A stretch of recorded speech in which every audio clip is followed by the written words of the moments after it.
Hello everybody, this is Hedera helix of the family Aureliaceae. Helix meaning twisting, and Aureliaceae being the ginseng family. This is English ivy. To identify by leaves, they are alternate along the twig and simple. They are palmately veined, and you can notice this very bright white venation that really contrasts with the darkness of the leaves. The leaves are generally star-shaped, having 3 to 5 lobes, and an entire margin. The leaves themselves are evergreen and are present year-round. You'll notice this in 2 different forms. You'll have these large mats that crawl along the ground, such as this one, and you'll have climbing vines. As with our other vines, they're not really going to start to fruit and flower until they can manage to get a hold of something and climb up it. This is a pretty noxious invasive. It's not native to the southeast United States.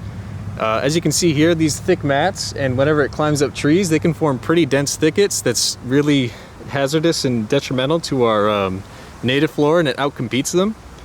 However, horticulturists like to plant this. A lot of people like this vine. It's sold in garden stores as far as I can remember.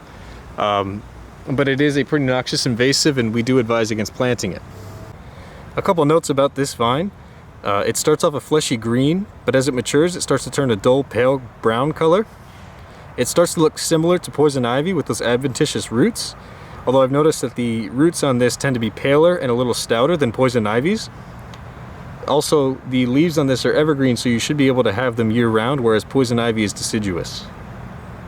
So what you really want to look for when you're identifying this plant is those dark, star-shaped evergreen leaves with entire margins and white palmate venation. And it'll commonly form in those thick mats, or it'll crawl up and smother a tree. So this has been Hedera helix, English ivy of the family Aureliaceae.